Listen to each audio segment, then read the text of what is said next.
Olá, sejam muito bem-vindos a mais um episódio do Agro de Primeira, o podcast da editoria de agronegócio do portal Primeira Página. Esse ambiente aqui é onde o agronegócio tem voz e protagonismo. E nós estamos sempre trazendo um conteúdo relevante e inspirador para você que faz o agro acontecer aí na sua fazenda. Eu sou Adriane Steinmetz, agricultora, jornalista e mentora em gestão no agronegócio. E hoje eu trouxe um tema que é muito estratégico dentro dos nossos negócios: gestão de riscos. Você que é produtor, produtora rural, assim como eu, sabe que os preços das nossas commodities sofrem variações aí movidas por vários fatores: clima, política, economia. E será que é possível a gente se proteger contra essas oscilações? É sobre isso que nós vamos falar hoje. Então, se você sabe alguém que vai gostar desse conteúdo, já compartilha, deixa o seu comentário, curte e compartilha com as pessoas que também vão gostar de assistir.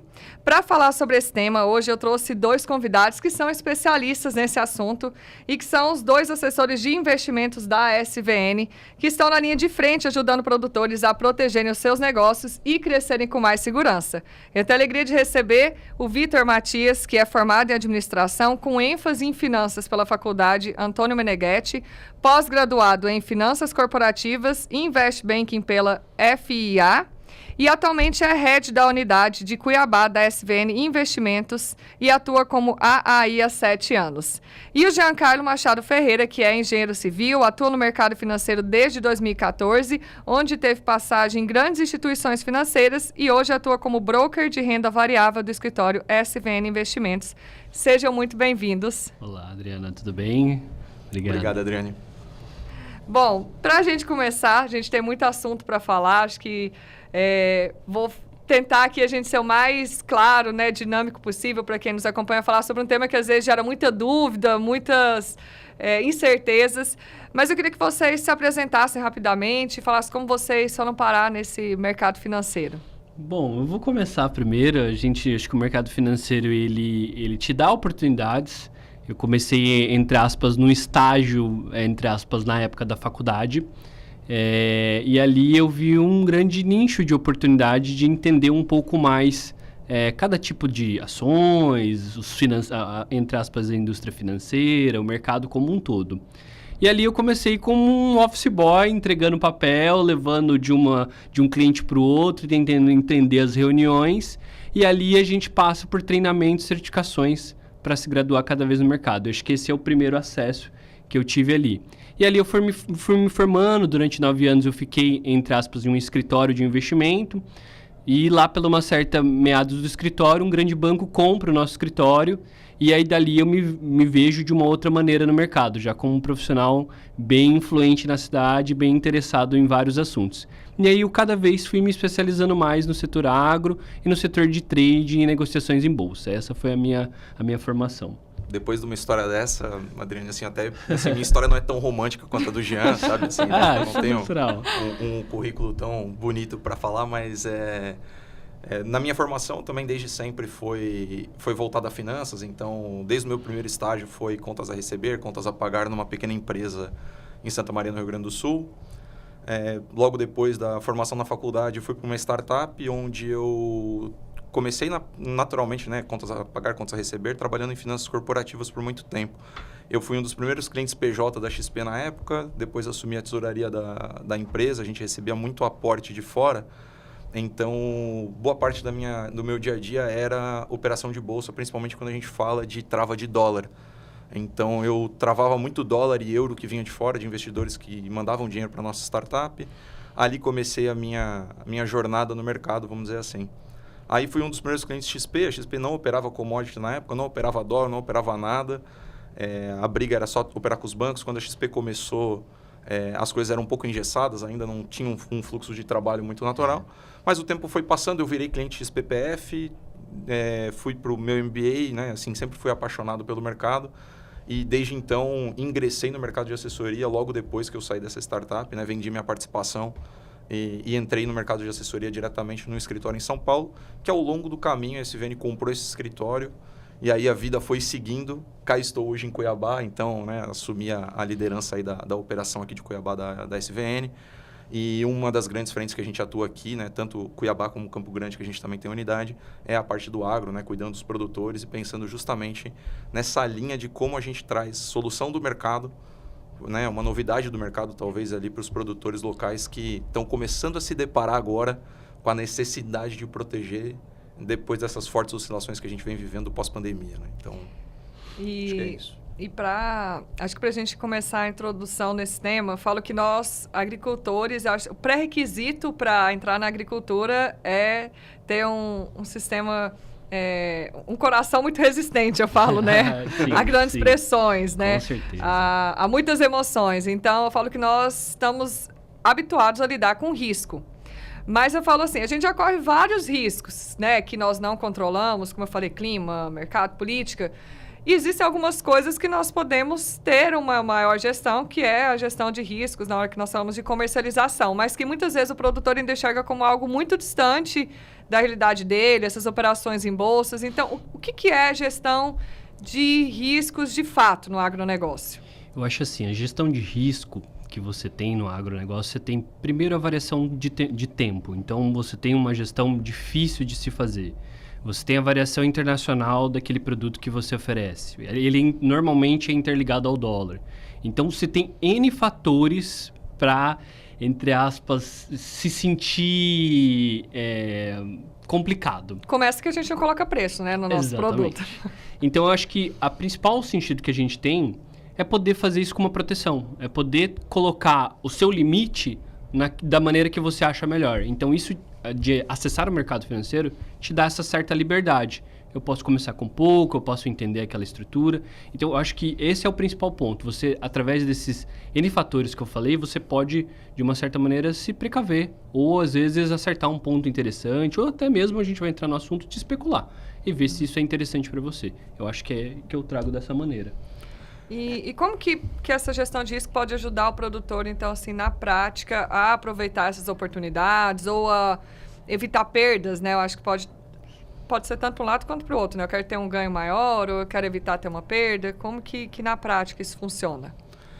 Assim, só se eu puder complementar rapidamente o Jean, eu acredito que a gente tem que dividir aqui uma parte do risco, né? Existem 2 riscos que eu entendo no agro, assim, sobre a minha ótica aqui um pouco mais leiga.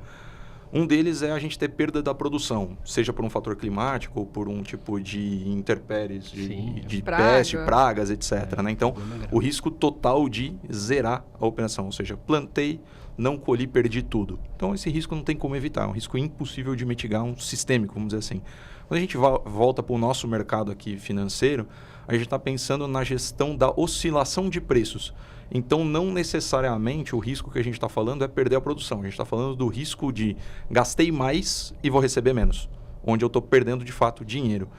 E quando a gente pensa, né, como a gente pode se proteger ou usar o mercado financeiro para se proteger dessas oscilações de preço, é onde a gente consegue entrar, de fato, né, onde a gente vai conseguir, né, munir o produtor de ferramentas, onde ele vai fazer na matemática, porque na prática, quando a gente calcula, o agro é matemático, né? Você tem tantos hectares, tanto produção por hectare, tanto custo de insumo por hectare, tanto de glifosato por hectare, ou seja, você vai matematicamente ver quantas sacas de soja, de milho, você vai gastar por hectare para plantar, ou seja, é tudo uma matemática. Sim.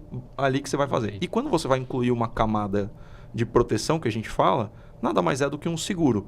Igual um seguro de carro, você vai pagar pelo seguro. Você não vai receber o seguro de volta, você vai pagar pelo seguro. Numa eventualidade, numa sinistralidade, você recebe o valor, no caso do carro, da FIPE. Uhum. Você não recebe o valor do seguro pago de volta. Sim. Então, de fato, a proteção ela também requer mais uma matemática. Precisa colocar na conta. Acho que o processo é isso, viabilizar a conta dele para ele ver se isso é interessante. Exatamente. O primeiro passo é fazer conta. Se a gente tem a conta da produção, a conta do custo, a gente consegue eventualmente fazer a conta de uma proteção. Se a gente não tem essa matemática básica antes, a gente vai fazer um chute. E aí no chute a gente pode perder dinheiro. E você falou algo que eu falo muito sempre, assim, eu trabalho, né, com a parte de gestão, em mentoria, consultoria, e eu falo muito isso. Nós, como você falou, a gente já está colocando, a gente coloca o dinheiro na terra no risco, né, totalmente. Enterra o dinheiro literalmente, olha para o céu e ora pedindo para Deus mandar a chuva. E primeira coisa, Deus tem que abençoar, porque senão não adianta você fazer a sua parte. Você pode fazer toda a sua parte perfeita. Se o clima não contribuir, você não vai colher e sua produção foi, né, você perdeu todo o seu dinheiro, seu investimento. Mas existe, eu acho que às vezes dentro da porteira o produtor está muito conectado nisso, né? Em plantar, em colher, investe muito tempo em produtividade e acaba esquecendo essa outra parte que eu falo que é o coração de qualquer negócio, que é a gestão, né?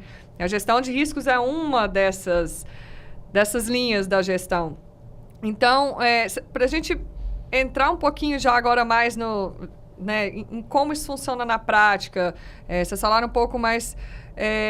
essas ferramentas, né, para a gente explicar para quem está nos acompanhando, hedge, opções, vamos explicar um pouquinho sobre isso, sim, como que funciona, legal. Como que ele pode fazer isso, né, para gerir, para garantir, como vocês falaram aqui, a receita dele, né, sim, de forma mais segura. De fato, existe 3 alternativas que o mercado financeiro traz para o produtor fazer a sua proteção. A primeira é o mercado futuro. Você mesmo consegue colocar uma posição sua dos contratos futuros ali negociados. É claro que nós, do escritório, vamos ver as necessidades de garantias que você tem que deixar na corretora para se posicionar naquele contrato futuro. Então, é assim que funciona. Normalmente, para negociar um boi hoje, você precisaria mais ou menos de R$4.000 de valor financeiro na corretora para poder se posicionar no boi conforme a oscilação dele for. E uma das coisas que existe nesse mercado futuro, é que aí você vê a diferença para o produtor, entre aspas, o ajuste diário. O que é o ajuste, como que ele ganha dinheiro e como que ele perde dinheiro nisso? Então, ele assume aquela posição, conforme o preço variar para cima, se ele estiver comprado, ele vai receber da contrapartida que está vendida, e se ele tiver vendedor, ele vai tirar o dinheiro dele do bolso para, entre aspas, aquela pessoa que está comprada. Então, vamos falar assim, uma linha de ganhadores e perdedores naquela região. Mas se você tem aquilo no seu pasto, ou se você tem aquilo na sua fazenda, na sua porteira, como você disse, você consegue usar o mercado financeiro para se proteger, que aí entra o hedge. Então, teoricamente, quando você tem a sua posição comprada e você faz uma venda no futuro, você não concorda comigo que você travou a sua produção, ou seja, você sabe, independente se o preço subir ou não, você tem as duas pontas ali, então você está se seguro. Então, essa é a primeira ferramenta que você usa. Vamos dar isso um exemplo real? Vamos pegar eu acho que vamos pegar... Só primeiro também, para quem não é do agro, deixar claro que... Por que aqui nós falamos de bolsa? Porque nós não colocamos o preço, como eu falei, na soja, no milho, no algodão, no boi. Isso vem, né, a Bolsa de Chicago, então interfere várias coisas, preço, valor do dólar, prêmio economia política, saiu uma notícia, várias coisas que interferem. Então, para quem não é do meio, quando a gente fala que nós não colocamos, é porque são esses fatores que interferem. Então, já tem essa insegurança. Então, vamos pegar, por exemplo, esse exemplo que você falou aqui do contrato futuro, de uma saca vamos trazer para a soja, que é uma das maiores commodities. Então, vamos pegar R$100, que é um valor fácil de nós entendermos. Perfeito. Então, vamos supor que eu colhi lá a minha soja e o valor que a cooperativa da minha cidade ou a trading está me oferecendo é R$100. Então, se eu vendi, ou eu posso fazer colhi, vendi, eu vou receber esse valor. Como que funciona, então, na prática? Porque é o que você falou, né? Eu não vou ganhar se eu faço essa operação na Bolsa, eu não vou ganhar esses R$100. Eu vou ganhar... A variação de preço. A variação. É importante a gente explicar isso, né? Você vai ganhar essa variação. Foi para 110, você não vai ganhar os 110, você vai ganhar os 10. Então, eu decidi fazer a operação na Bolsa. Aí subiu, foi para 110. Eu vou vender no fisco. Vamos supor, se eu vendi no fisco a 100 e subiu, eu vou ganhar 10 no final. Ao invés de 100, eu ganhei R$110, né? Correto. Vamos usar esse exemplo, então, para a gente explicando essas operações, que acho que fica Posso tentar aqui? Mais fácil. Eu vou tentar aqui ver se, de repente, eu consigo explicar de forma didática. Assim, imagina que o mercado no contrato futuro é o seguinte. Você plantou a soja hoje e vai colher ela daqui a 6 meses. Estou fazendo um chute aqui rápido. Vai plantar agora em breve aqui, exato, né? Começa a plantar e daqui a lá 6 meses... Janeiro... Isso, mais ou menos você vai colher lá janeiro, fevereiro, vai ter lá período de colheita. Então, pensar que plantar agora, daqui a 6 meses, mais ou menos, começa a colheita. Imagina que o preço de hoje da soja tá R$100 e você plantou, seus custos gerais bateram 70, você fala 30 para mim tá bom. Ou seja, você aceita R$30 de lucro. De margem então, de lucro. A tua margem é 30, se você vender a 100, você tem 30. Você entra no mercado e fala, vou vender a R$100 hoje, mesmo que eu não vá colher hoje, plantei hoje, mas eu aceito esse preço lá na frente. Eu aceito a vender a R$100 daqui a 6 meses. E você entra nesse contrato hoje, vendido. Então, você vendeu a soja a 100. Lá na frente, quando você colher, você vai ter o ajuste disso que a gente falou, ou seja, se tiver 110, você vai pagar R$10 para o mercado, porque você entrou vendida. Se tiver 90, você vai receber 10 do mercado. Porque lá na frente você colhe, a sua trading local vai ter um preço similar ao preço de Chicago, não vai ser perfeito, mas ela vai ter um preço similar e você vai ter o ajuste ou o desconto financeiro. Então, você vendeu antecipado e lá na frente, quando encerrar o seu contrato futuro, você vai ter o ajuste de diferença. O que vai acontecer? A diferença é que todos os dias, mesmo antes de você colher, durante o plantio, durante a espera, durante tudo, o preço já vai flutuar. E você vai participar dessa oscilação de preços desde o princípio. E se em algum momento esse preço continuar subindo, você pode continuar vendendo cada vez mais caro, vamos dizer assim, especulando o mercado de alguma maneira, para também ir absorvendo um pouco mais de valor ao longo do tempo. Ou o contrário, o mercado vai caindo, você pode inclusive encerrar a sua operação antecipadamente, embolsar essa diferença, porque você já embolsou, e esperar e continuar a sua operação. Então você já desde o princípio protege R$100, você fala de R$100 eu vou ganhar. Então se eu levar até o vencimento eu vou ganhar 100. Se a soja tiver 130 eu vou ter que tirar 30 do meu bolso e pagar. Porém, eu vou vender a soja 130 no futuro. É então, importante nós falarmos isso, né? Então que no físico eu vou você vender não vai pelo preço. Dinheiro, porque você vai, no físico ela vai ter subido. Exato. Também você vai ganhar. No físico você ganha, no mercado você paga. O contrário também vai ser verdadeiro. No futuro você pode vender barato no físico, mas vai receber a diferença do mercado. Então, não sei se ficou didático o suficiente, mas é algo mais ou menos nessa linha. A ideia de comprar no mercado futuro é pensando de fato no futuro de uma colheita ou no futuro da venda do boi. No caso, como a gente deu o exemplo, não necessariamente na especulação. Vendi a soja hoje, vou especular. Isso pode também. Mas o princípio do mercado, o princípio da bolsa não foi criado para especulação, ele foi criado para proteção. É. Isso. E aí agora a gente fala de uma segunda alternativa, que é o mercado das opções. Que eu adoro. Que é o mercado que você gosta. E a gente traz, entre aspas, como um seguro de carro, eu gosto de trazer dessa maneira, um seguro, uma proteção, onde com o seguro você paga um valor financeiro para a sua proteção. Você, através do mercado financeiro, através de conversar com a gente, no caso, a gente estabelece mais ou menos, olha, minha região de custo da minha produção é X. A gente, através do mercado, traz essa informação para o produtor e fala, olha, o interessante, para você ficar nessa região de preço, você vai pagar tanto. Então, você vai se proteger naquele valor. Se realmente o preço vem para baixo, você está assegurado. É como se fosse um sinistro de carro, né? Você pagou, opa, bati meu carro, opa, não, tudo bem, está aqui o seu dinheiro de volta. Então, essa é uma das alternativas que tem também. Complemento pra gente também, eu acho que fica interessante também. Eu acho que, assim, e que fato, né? Assim, pensar que é que você vai pagar e vai receber. Se o preço continuar subindo, é a mesma coisa de você não ter batido o carro. Ou seja, você perdeu o valor do seguro, no ano seguinte você renova o seguro ou não, e você vai receber o valor maior. Então, acho que uma proteção ali, fato, o hedge simples, né? Que seria uma put simples, acho que é isso aí. E porque, né, o produtor pode estar olhando e pensando assim, mas eu consigo fazer esse contrato futuro lá com a trading, né? Por que fazer, né, uma operação, por exemplo, na bolsa e não diretamente um contrato futuro do físico? Quais seriam as vantagens, né? Uma das alternativas, quando você acessa, entre aspas, a corretora, a XP, você tem mais opções de negociação do que com a trade. A trade é isso. Ela você é isso. Quer ou não quer? Isso, quando é o que eu tenho. Mercado, porque normalmente que eles têm informação privilegiada, o mercado começa a derreter, você quer vender, eles falam o quê? Estou fora do mercado. Eles estão fora do mercado, agora não é minha parte. Eles são uma prateleira, né? A trade é uma prateleira, eles têm os produtos de prateleira. Você vai lá e pega ou não pega, não tem opção. Você não negocia com a trading. Eu acho que eu vou... Esse exemplo que nós falamos aqui das opções, aí tem alguns nomes que talvez quem é do agro já ouviu falar, mas fica confuso. Put, call. Eu acho que eu vou compartilhar assim, a experiência que eu tive, que também vai ficar bem claro para todo mundo. E por que que eu me empolguei tanto com esse assunto, né? E falo muito sempre.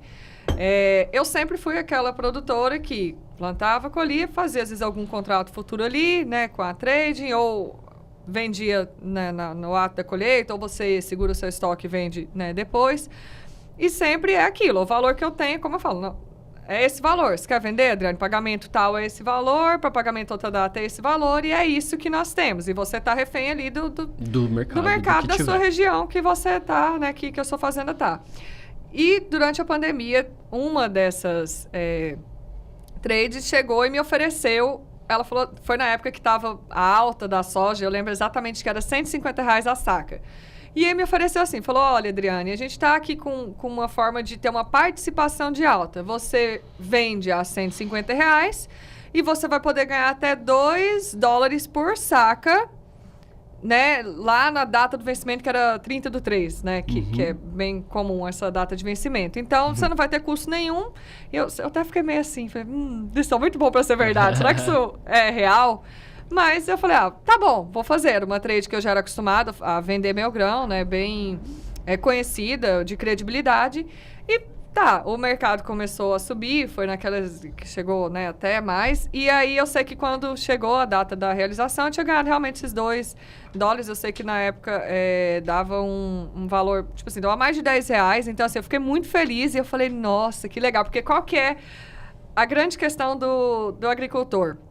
Eu falo que muitas vezes ele quer acertar o olho da mosca, né? Isso. Tá 150. Não, mas eu não vou vender porque vai chegar a 160. 160 eu vendo. Chegou a 160, o que ele faz? Ele vende? Não, eu vou esperar chegar a 180. Então, eu falo que ele sempre... E eu entendo, eu sou agricultor, eu quero ganhar sempre mais. Mas eu falo que é uma linha muito tênue ali, né? Porque você pode ganhar muito ou você pode perder. E eu aprendi que a dor de perder é maior do que a dor de deixar de ganhar. Então, se você vendeu e subiu, você deixou de ganhar. Mas se você tinha aquele valor e ele caiu e você não vendeu, você perdeu o dinheiro. Então, o que aconteceu foi que eu ganhei, eu fiquei muito encantada e eu queria fazer de novo. Só que essa trade não fazia mais esse tipo de operação. E eu fui atrás. Falei, gente, eu vou pesquisar. E aí foi quando eu entendi que eu poderia fazer isso, né? Através, por exemplo, de vocês, né? Da XP, eu poderia fazer isso. Que você estava falando que antes da gente começar, que é o que, na verdade, as trades fazem. E como elas ganham dinheiro... Né? Então, o produtor pode cortar caminho, ele fazer isso, né? Explica sobre isso um pouco também. E eu acho que um ponto interessante no que você falou, nós da assessoria te ajudamos nesse ponto. Puxa, será que está muito em alta? Será que está muito em queda? Então, através, entre aspas, de relatório, de gráfico e de tudo que a gente tem de análise, a gente vai te suprir de informação. Então, você não vai ficar, puxa, será que eu ganho mais? Olha, a região é essa aqui. Então, a gente costuma ter uma previsibilidade muito melhor do que o produtor que está começando agora. Então, essa entrega que a assessoria vai entregar é uma trading, talvez ali na demanda não falte, porque não é o papel dela fazer isso. Na verdade, a trading faz. Só que ela faz para ela não vai fazer para o produtor. Gente, a trading ganha dinheiro desse jeito, né? O princípio básico da trading é compra do varejo, vamos dizer assim, né? Dos produtores, vende embarcando, enfim, vai vender em escalas muito maiores. Então, ela compra barato e vende mais caro. Esse é o princípio. Como ela também não controla preço, ela vai controlar a margem. Como é que ela controla a margem? Na bolsa. E aí ela consegue oferecer, pegando a margem dela de bolsa, tirando uma fatia para ela e vendendo para o produtor um pedaço disso. Olha, eu vou te dar Você quer participar da alta comigo? Sim, só que a alta não era $2. Você poderia estar ganhando muito mais do que $2 por saca. A questão é que a trading precisava ganhar o dela. Ah, mas ela não me cobrou nada para fazer. Não, ela te cobrou. Ela te comprou a soja a R$150 a saca. Talvez ela deveria estar comprando 155. Mas ela tirou 5 para ela, fez a operação. Ou seja, o cálculo da trading é baseado simples e puramente no mercado, que é o que a gente faz. Só que qual que é a grande diferença que a gente acaba vendo, que é a distorção que às vezes confunde os produtores em geral? Porque o mercado financeiro opera por Chicago. O preço de Chicago, tem várias outras influências, mas ele tem uma influência global. Ele está pegando uma média da negociação de soja ao redor do globo. Então, ele não está pegando a média de negociação de soja na região que a gente está produzindo no Brasil. Então, a nossa cooperativa local, ela vai ter um preço diferente. Às vezes, no estado do Mato Grosso, cooperativas diferentes têm preços diferentes dependendo da região. Tem região que produz mais, talvez o preço seja mais barato dependendo do momento, ou mais caro dependendo do momento. Então, como a gente vê essa distorção de preços, a trading acaba operando essa distorção. E é assim que ela ganha. Como o produtor pode fazer isso? Ou como o produtor deixa de usar a trading para começar a usar de forma própria e ele eventualmente ter a margem para isso?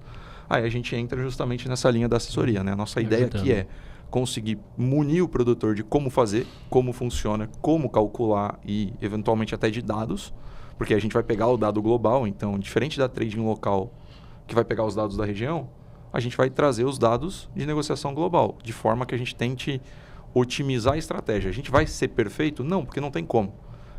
O mercado local ele tem um preço diferente do mercado global. E quando a gente usa o mercado global, a gente consegue eventualmente ter nuances do que pode acontecer, diferente do mercado doméstico. Isso eventualmente desencontra os preços, mas é marginal.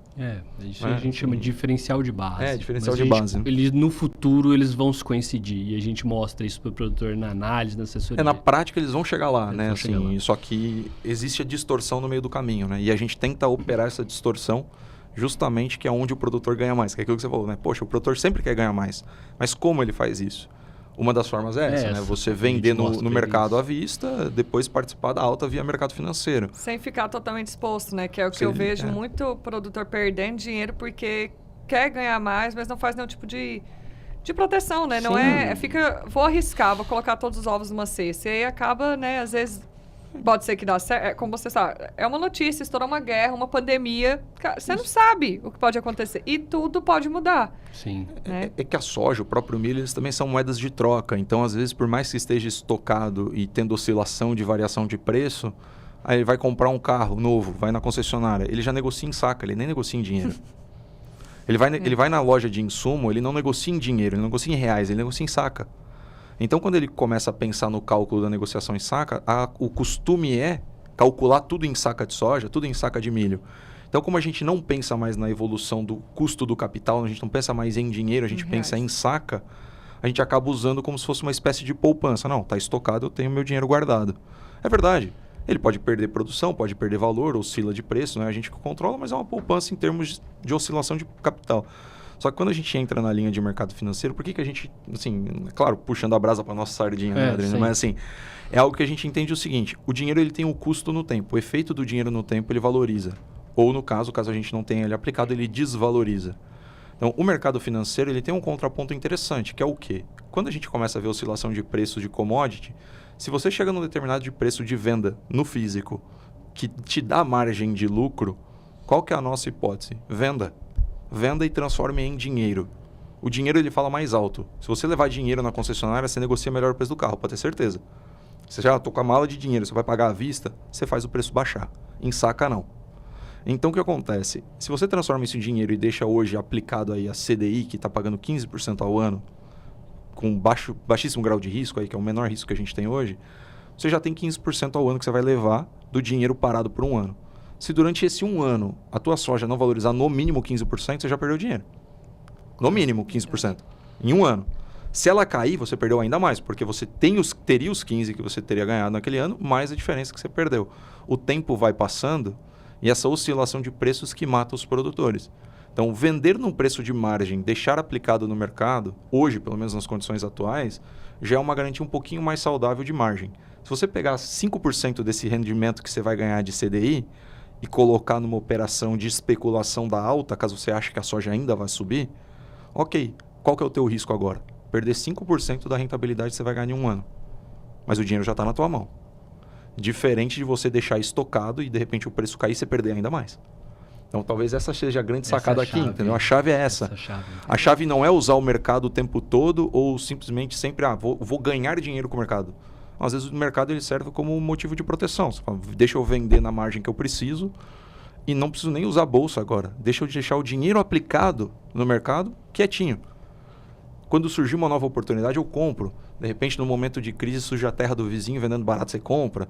De repente, surge uma máquina nova ali que o vizinho comprou, está apertado, vai vender barato, você compra uma máquina nova. Quer dizer, o dinheiro também ele fala mais alto e você pode usar para outras coisas, né? Então, talvez a mensagem seja essa aqui, né? Acho que essa é a principal mensagem. A gente, quando senta com o produtor, a gente vê a dificuldade dele nas contas. Ele não sabe, por exemplo, qual o risco dele, a que preço que ele deveria travar. Então, a gente tenta auxiliar ao máximo nisso. A gente não deixa ele também a ver navios. Essa proximidade que a assessoria traz naquele momento ali do detalhe, eu acho que é o essencial para ele ter segurança em fazer uma operação dessa, entender e se aproximar da gente. E você que está aqui nos acompanhando no Agro de Primeira também não pode perder o podcast de política do portal Primeira Página, Política de Primeira. Você que também está adorando esse bate-papo, se tem algum conhecido agricultor, ou também quem não é do agro, mas quer entender mais sobre esse meio, já compartilhe esse podcast, deixa aqui seu comentário, suas dúvidas, o que é que você gostaria de ver aqui também no Agro de Primeira. E nós seguimos aqui, então, no nosso bate-papo, que está super interessante e que eu tenho certeza que já está clareando muita coisa para quem está nos acompanhando, né? Vocês tocaram num assunto importante que eu tinha colocado aqui para a gente falar, que é fazer contas, né? Eu falo muito, vocês falaram assim, era muito antigamente, muito, assim, lembro do meu pai, tantas sacas de soja, a caminhonete é tanta, a coletadeira é tanto, né? Sim. E realmente é a nossa moeda, só que nós falamos muito isso, que é reais, então vamos falar assim em reais por hectare, né? E não sacas, né? Porque, na verdade, é dinheiro. E algo que eu falo que o produtor, ele precisa fazer essa conta, né? Tem até uma crença, às vezes, que o agro não pode dar dinheiro. E eu falo, gente, é uma atividade de tanto risco. A gente não tem sábado, não tem domingo, não tem feriado, não tem carnaval, não tem Réveillon. Eu nunca viajo, gente, carnaval, Réveillon, porque sempre é momento que você tem que estar ali na fazenda. Né? Você arrisca tudo, é uma atividade que gera estresse, ansiedade, então, e tem que dar dinheiro, tem que ser monetizado igual a qualquer profissão. E eu falei, e tem que dar muito dinheiro. E se não está dando dinheiro, vai fazer outra coisa, que dê dinheiro, que você seja monetizado pelo seu trabalho, né? Então, eu falo assim, nós precisamos fazer conta. E isso que vocês trouxeram é o que eu falo assim, às vezes o produtor fica muito nesse anseio de mercado, e são muitas notícias, você não sabe nem no que você acredita, sabe uma notícia aqui, mexe com os preços, e aí ele, vou esperar, vou estocar, vou deixar, porque eu acho que vai subir, eu acho que isso. Eu preciso pagar meus insumos. Aí eu vou ter que pegar um recurso de terceiro do banco, um custeio, qual que é o juro, aí eu não tenho armazém próprio, às vezes não tem, né? Porque na maioria hoje não tem. Vou ter que pagar uma armazenagem nesse armazém, mais esse juro, e correndo o risco ainda desse grão desvalorizar. Ou se ele subir, como você, né, o Vitor falou aqui, o que você perdeu aqui não compensa. Então, será que não seria mais viável nesse momento, olhando para o mercado, que é o que eu falo, gente, olha, estuda, pesquisa. Você não vai ficar também maluco. Nós falamos muito sempre de olhar para dentro do seu negócio, para os números, porque você ficar só olhando para o mercado, você não dorme, né? Então, olha para dentro, como você falou, a margem. Quais são os meus custos? Tenha clareza dos seus custos. Meu custo é tanto, eu tenho uma margem de tanto, eu estou confortável nessa margem de lucro. E aí, tome as decisões, né? Talvez você vai vender agora, vai fazer um investimento, como você falou, vou correr um risco, né? Quero ter um ganho maior, mas de uma forma mais calculada. Então, acho que é uma coisa assim que eu tento levar muito para os agricultores, para eles entenderem a importância disso, para potencializar os seus ganhos financeiros, né? Sem dúvida. Complemento para a gente, você estava pensando num assunto, só para concluir essa etapa, acho que era legal o que você estava fazendo. Eu tava colocando assim, como o Jean comentou aqui a respeito do nosso trabalho de assessoria, né? A trading, eventualmente, ela senta na sua frente para negociar o que é importante para ela, afinal, é o trabalho dela, ela tem que ganhar dela. Não tem nada de errado. A gente, no nosso ambiente de assessoria, a gente gosta de colocar que a gente está do lado do produtor. Que é justamente isso, a gente senta do lado para fazer a conta com ele. Para a gente não faz sentido vender uma operação onde ele vai perder dinheiro. Porque não tem lógica para a gente. Entendendo que ele produz todo ano, e se ele ganhar mais dinheiro, ele vai continuar trabalhando com a gente e isso vira uma sequência lógica, a gente não tem intenção nenhuma de sentar do lado para fazer algo que não faz sentido, que não vai fechar a conta. Porque se não fechar a conta para o produtor, ele não vai trabalhar comigo no que vem. Nem na safrinha, nem com milho, nem indicar para o amigo dele. Então, quando a gente pensa na linha das assessorias de investimento, isso não leva em consideração só esse SVN, eu estou falando, né, enfim, de todas as assessorias sérias que tem por aí, a ideia é que a gente sente do lado justamente para munir o produtor, fazer essa conta com ele, e depois conseguir entregar uma coisa que é, assim, na nossa opinião, que qualquer empresa tem que entregar, né? O produtor rural, seja ele microprodutor, grande produtor, pequeno produtor, sozinho ou não, sendo PJ ou não, ele é uma empresa. Ele compra coisas, ele vende coisas, ele tem que calcular a margem, ele tem horário para começar, horário para terminar, ou seja, ele tem todo um ecossistema de empresa. Então a gente tem que trazer essa roupagem corporativa para fazer conta, bom, uma empresa tem que dar lucro. Então como é que a gente faz para você dar lucro? E uma vez dando lucro, a conta fecha. Uma das coisas que a gente senta muito é com a própria assessoria. Então, senta o produtor, a gente senta com a assessoria e a gente traz toda a informação de mercado para a assessoria que ele já tem. Então, a gente faz essa união muito bem ali, a gente toca muito bem esse jogo. E aí, a gente começa a municiar eles de informação ou como é que está o mercado. para ele não ficar tão perdido. Até a própria, às vezes, a assessoria, às vezes não entende muito do financeiro lá da bolsa, como é que tá, como é que é. Então, essas informações a gente começa a trazer. E a gente trabalha mais em 3. São cabeças pensantes para acertar o preço para ele ter mais segurança de fazer isso. E esse assunto ainda existe muita resistência, eu acho que por falta de conhecimento, por isso que é importante nós levarmos essa informação. Eu acho que tem uma questão também de gerações, eu acho que esses novos sucessores, essa geração nova que está chegando aí, tem buscado, né? Queria que vocês falassem um pouco sobre como vocês veem isso. É uma questão de mentalidade, é uma questão de desconhecimento, e como que você vê essa nova geração buscando, eu acho que é um assunto que está em alta, né? Sim. Um pouco sobre isso. Como que eu tenho tratado? Normalmente é o filho do produtor que me procura bastante. É ele que já está numa faculdade, é um amigo dele que viu essa informação no YouTube, na internet, e através disso ele começa a me argumentar. Poxa, Jean, como é que funciona uma proteção? Qual que é o custo que eu tenho? Como é que meu pai já fez isso? Então, muitas vezes, é esse o primeiro acesso. É o filho do produtor que está nos levando a demanda, e é essa pessoa que está se qualificando frente à fazenda ou deixando até um funcionário dele apto disso para cuidar junto com ele disso. Então, é muito esse perfil. A pessoa, entre aspas, que foi o originador da estrutura toda da fazenda, da porteira dele, ele tem ainda uma reticência. O que ele não conhece, ele não quer apostar, porque ele nunca fez assim. Ou porque eu já ouvi muitos que tiveram experiências negativas, experiências ruins, sim. Era um momento, talvez, um momento mais antigo, um momento mais difícil. Outras informações chegaram para ele. Então, a gente vê essa dificuldade que o mercado passou. Mas hoje as coisas são muito claras. O acesso à informação mudou. Então, eu acho que isso que a gente consegue trazer, municiar ele cada vez mais para acertar esse preço para ele. Essa é a característica que eu estou tendo, do filho nos procurar e tentar cada vez mais fazer essa informação. E quando ele começa e mostra para o prazo os resultados, ou você mesma, a filha, olha aqui como eu estou indo, as coisas mudam completamente. Ele falou, nossa, o quanto de tempo eu perdi, o quanto de situações, o quanto de cenários eu podia ter feito ao longo da minha vida. E aí é isso. Assim, eu queria complementar porque eu acho que tem um efeito um pouco histórico aqui na situação de como a gente lida com isso também, que é o quê? Primeiro, o próprio mercado brasileiro de bolsa de valores, né? Assim, a gente está falando de algo que começou de fato a crescer, a bolsa bateu 1 milhão de investidores em 2019. Muito recente. É recente, tá? Assim, 1 milhão de investidores na bolsa de valores. Então, assim, pensar que são 1 milhão de CPFs, a bolsa do Brasil já existe desde 1900 e bolinha. Sim. E que, se a gente olhar para a linha, pelo menos do estado do Mato Grosso como um todo, até antes da separação com o Mato Grosso do Sul e agora, era uma terra que não se produzia, porque não tinha capacidade de produção. A tecnologia se desenvolveu, a gente conseguiu produzir, e na época que a tecnologia chegou e a gente desenvolveu isso tudo, o crescimento foi exponencial, não tinha necessidade nenhuma de se proteger. A cada 6 meses que passava na safra, o preço estava maior. O aumento da produtividade eram 30, 20, era 30 sacas de soja, para hoje 80. Era absurdo. Então, assim, você evoluiu num grau que não tinha necessidade nenhuma de fazer isso. E aí, qual acontece? As pessoas vieram de fora do estado, a grande maioria veio de fora do estado, basicamente pegou uma enxada, uma foice, desbravou esses matos, plantou, deu certo por 10 anos, 15 anos seguidos. Agora, assim, não é só a resistência natural ao novo, eu acho que é o próprio ecossistema que faz com que a gente não precisasse ir atrás disso.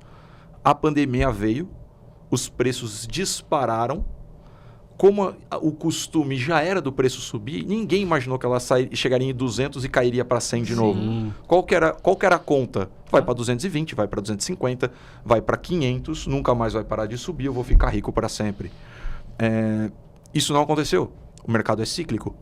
E o cíclico veio justamente no momento que a gente está vendo uma certa transição entre a segunda geração, talvez alguns até terceira geração. E aí é natural que a gente comece a ver um pouco mais de proximidade dos produtores, da classe que produz, indo atrás de informação. Não é executando. Ainda é o momento de estou estudando e me desenvolvendo para um dia fazer. Porque ainda existe um certo receio e aquele espírito do passado. Não, isso vai voltar, isso vai passar, uma hora a gente volta a crescer e não preciso mais pensar nisso. Então, eu acho que tem um pouco de efeito cultural. E não só disso, né? A gente trouxe um pouco da história aqui que eu acredito, né, por conta disso, mas tem um efeito cultural do Brasil. A gente, como brasileiro, a gente não quer tirar 1 vírgula de centavo do bolso para fazer qualquer coisa onde a gente acha que é só um gasto, como seguros. Demorou anos para seguro de carro ser algo mais tradicional, popular, mais né? popular. Não era um negócio popular, é de anos para cá. Seguro de vida, por exemplo, quando a gente olha seguro de vida, que é um negócio teoricamente simples, que já existe desde que o mundo é mundo, ainda assim no Brasil é uma escala muito pequena que faz seguro de vida. Por quê? Porque as pessoas não querem segurar a própria vida. Elas não acham que isso vale a pena, vou ficar gastando todo mês? Não quero. Não vou fazer seguro para proteger minha soja, vou vender. Não vou fazer seguro para proteger minha casa, ela não vai pegar fogo. Exato. Então, assim, no final das contas, a gente tem eu acho que um efeito cultural aqui também de não querer. Bom, pessoal, o papo tá ótimo, né? Acho que nós poderíamos ficar aqui mais muito tempo, né? Falando sobre casos, sobre exemplos, esclarecendo ainda mais. Mas, para encerrar essa conversa, eu queria que, se vocês puderem falar um pouquinho do que vocês estão vendo, da tendência do mercado aí para os próximos meses, para a próxima safra, né? Já aí de olho agora no plantio da próxima safra. E para quem está nos ouvindo agora e quer dar o primeiro passo, não faz uso, nunca fez e, olha, achei interessante, eu quero começar. Por onde começar? Pô, vou deixar com o Jean para falar das partes dos grãos e eu falo do Fala dessa parte, por onde começar, então já começa aí. Vou fazer rápido aqui. Tá. Pessoal, por onde começar, não é puxando a brasa para nossa sardinha, mas entre em contato com a gente, façam uma reunião conosco, a gente explica. A gente tem um curso, eventualmente, lá no nosso escritório que a gente consegue entregar para os produtores. A gente já fez alguns eventos a respeito do mercado. Com certeza, podcasts como esse é um caminho. Então, acho que o primeiro passo é se familiarizar com o conteúdo, ir atrás de assessorias de investimentos, de tradings ou de empresas que fazem cursos, né, a respeito desses mecanismos de proteção de mercado, para conhecer. Uma vez conhecendo e se adaptando, próximo passo daí, de fato, você se mune de um profissional que já faz isso, que entende como funciona o jogo, aí de fato, do técnico ali da operação, para desenhar as primeiras coisas. Mas eu acho que é um caminho muito parecido com o seu, Adriane, assim. Ir lá e tentar experimentar. Né? E começa experimenta aos com poucos. pouco. Experimenta com Comece pouco. testando. Né? Experimenta com 100 reais, com Faça 500 reais, experiência. com R$1.000. Você não precisa de muito dinheiro para começar. Começa com um pouquinho, experimenta. Testa o mercado para ver como é o futuro. Porque se você testar com R$1.000, com 500 reais, com 100 reais que seja, é só você fazer uma multiplicação simples. Fiz com 100 reais. Se eu tivesse feito com 1 milhão, se eu tivesse feito com 10 milhões, como é que seria? A mesma coisa. A diferença é que você vai fazer pequeno para saber como funciona o mecanismo. Acho que seria o primeiro passo, estudar atrás de profissionais e depois testar pequeno, né? Errar pequeno é melhor do que errar grande. Falando um pouquinho de futuro, eu acho que quando a gente começa a olhar todas as commodities, eu vou colocar como um todo, a gente está muito influenciado, entre aspas, pela política global. Então a gente está vendo muito o sentido que as commodities ainda vão ter altas. A gente tem aí um pouco do dólar que realmente dificulta cada vez mais nesse sentido, porque o dólar realmente se tende a ficar mais estável nessa região de preços. E quando você olha, entre aspas, a soja, o cenário dela futuro, é uma leve alta sim, mas ainda com dificuldades financeiras, porque a gente agora está entrando na parte de relação muito boa com a China, você viu isso sendo negociado, nosso governo tem essa frente, então a China ainda vai continuar, entre aspas, comprando muito do Brasil, então as demandas para as commodities ainda vão continuar altas.